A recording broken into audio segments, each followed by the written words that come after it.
Perkenalkan, nama saya Fadil Sonselan, NIM 21110112, kelas B. Di sini saya akan mempresentasikan tugas akhir semester mata kuliah manajemen rantai pasok dengan judul penerapan SCM pada PT Royal Bakery. Yang pertama sini ada data diri saya dan nama mata kuliah, dosen pengampu, daftar isi. Ya, kita masuk ke bagian yang pertama, pendahuluan. Pertama adalah latar belakang. PT Royal Bakery adalah salah satu perusahaan yang terletak di Kota Kupang yang bergerak pada bidang pembuatan roti.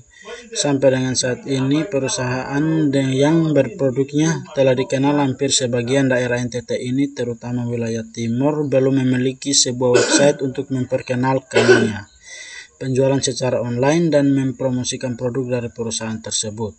Masalah pemasaran dan penjualan secara online merupakan salah satu permasalahan yang dihadapi perusahaan baik dalam bidang informasi maupun penjualan.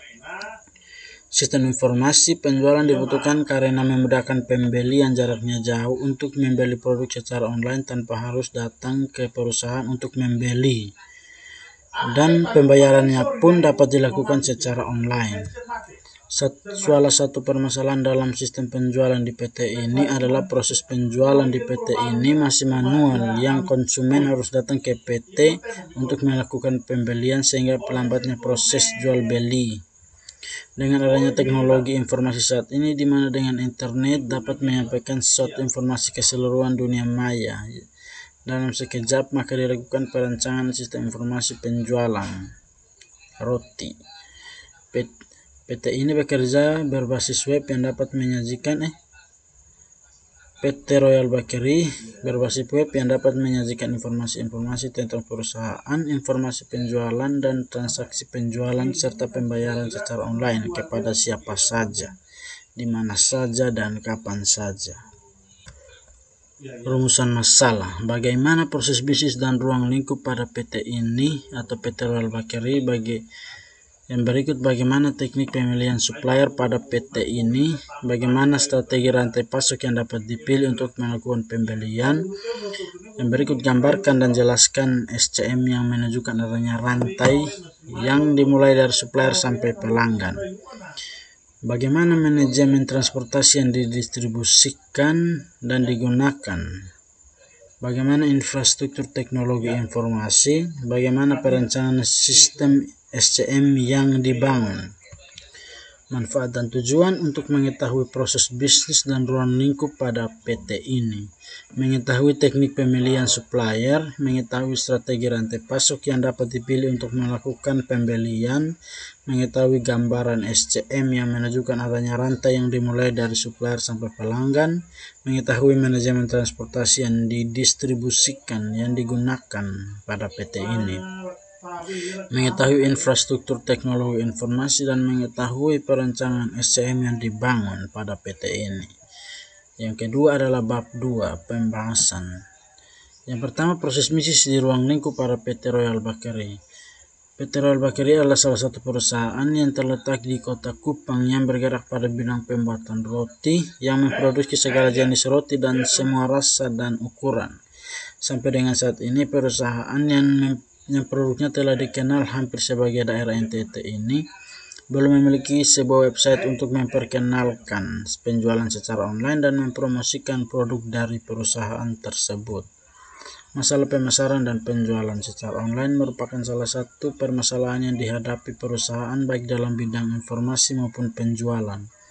Sistem informasi penjualan dibutuhkan karena memudahkan pembeli yang jaraknya jauh untuk membeli produk secara online tanpa harus datang ke tempatnya untuk membeli, dan pembayarannya pun dapat dilakukan secara online. 2. Teknik pemilihan supplier pada PT Royal ini.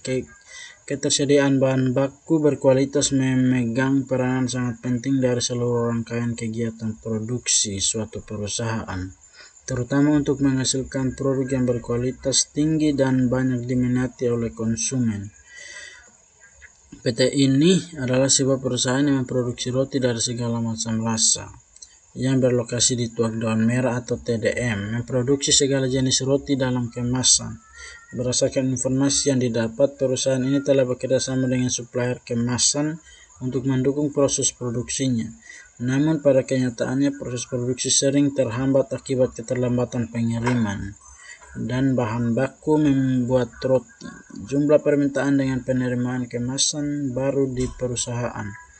Masalah yang dialami oleh perusahaan adalah sulitnya menentukan supplier mana yang memiliki performansi yang terbaik dari segi waktu, kualitas, dan kuantitas, sehingga perusahaan bisa memprioritaskan supplier tersebut dalam penghematan biaya, pengadaan barang, dan memenuhi bahan baku penunjang yang dibutuhkan untuk memperlancar proses produksi.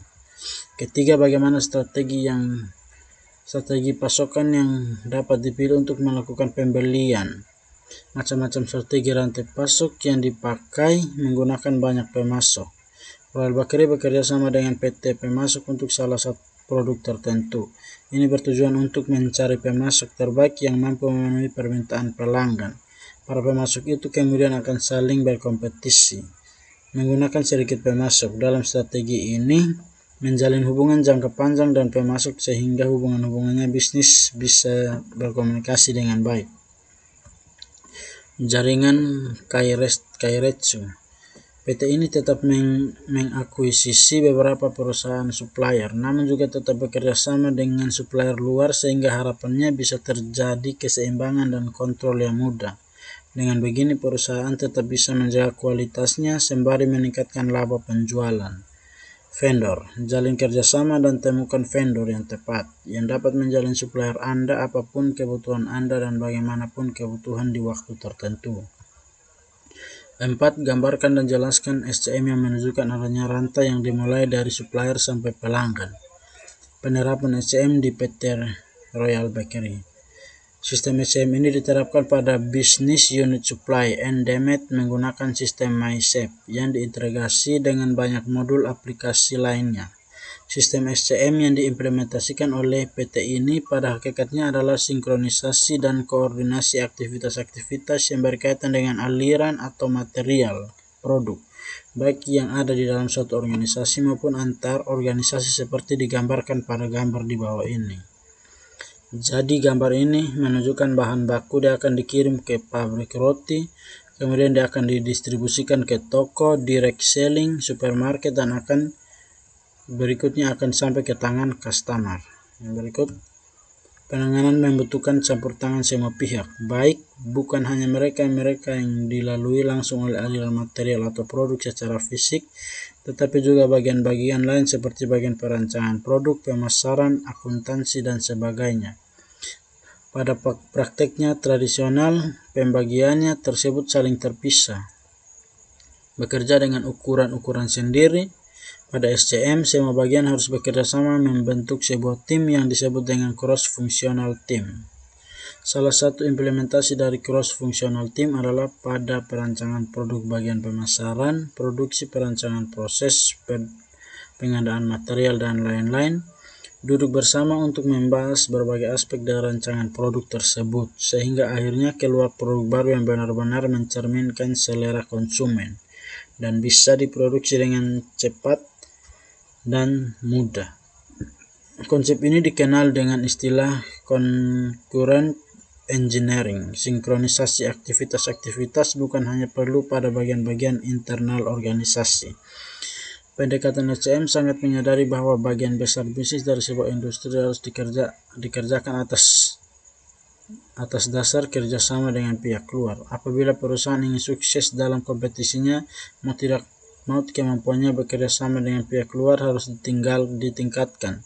Bahan baku sering menjadi komponen utama dari harga pokok produksi sebuah produk diperoleh dari para pemasok atau pihak luar. Urusan pengiriman bahan baku dari pemasok maupun produk jadi ke tempat distribusi seringkali menggunakan jasa pihak ketiga atau pihak luar. Pembayaran transaksi bisnis dengan pihak ketiga membutuhkan jasa perbankan atau pihak luar juga. Teknologi dan sistem informasi mungkin disediakan dan dipelihara oleh pihak ketiga. Hampir semua aktivitas akhirnya harus berkaitan dengan pihak luar. Konsekuensinya hanya perusahaan-perusahaan yang mampu menjalin dan memelihara hubungan dengan pihak luar tersebut yang akan bisa bertahan dalam persaingan pasar pada industri manufaktur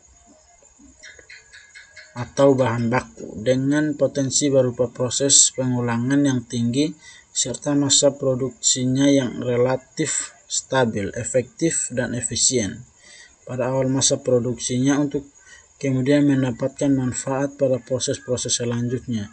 Apabila mengacu pada sebuah perusahaan bahan baku, kegiatan-kegiatan utama yang dimasuk adalah klasifikasi SCM, adalah kegiatan merancang produk baru atau product development, kegiatan mendapatkan bahan baku atau procurement, kegiatan merencanakan produksi atau persediaan adalah planning dan kontrol, kegiatan melakukan produksi atau production, dan kegiatan melakukan pengiriman atau distribution. 5 bagian manajemen transportasi dan distribusi yang digunakan pada PT ini. Pengiriman melalui warehouse. Pada metode ini atau model ini, barang tidak langsung dikirim ke pelanggan, namun melewati satu atau lebih gudang, berkebalikan dengan model direct shipment. Model warehousing cocok untuk produk yang ketidakpastian suplainya tinggi, serta produk-produk yang memiliki daya tahan relatif lama. Gudang juga berfungsi sebagai tempat melakukan konsolidasi muatan dari sejumlah supplier ke sejumlah pelanggan, sehingga pengiriman bisa dilaksanakan dengan skala ekonomi yang lebih tinggi, baik dari sumber menuju gudang maupun dari gudang menuju ke pelanggan. Kalau ada ketidaksinkronan antara supply, maka gudang juga akan berfungsi sebagai peredam ketidakpastian. Di sisi lain, dengan adanya gudang, biaya-biaya fasilitas dan operasional akan lebih tinggi dan barang rata-rata akan lebih lama sampai ke pelanggan. Tingkat kerusakan barang bisa jadi lebih tinggi karena adanya proses bongkar muat dan handling yang lebih banyak. Yang berikut adalah yang keenam, gambaran infrastruktur teknologi informasi pada PT Royal Bakery.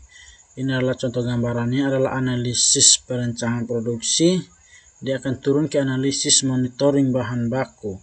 Kemudian di sini ada analisis biaya, dia akan ke analisis pengadaan bahan baku. Karena pengadaan bahan baku, dia akan menganalisis biaya. Sama juga dengan ini, pemesanan produk dari pelanggan, dia akan menganalisis biaya juga.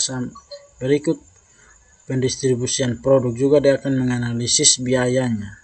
Berikut analisis perencanaan produksi. Analisis perencanaan produksi dilakukan untuk dapat menentukan jumlah produksi yang akan dilakukan pada periode selanjutnya.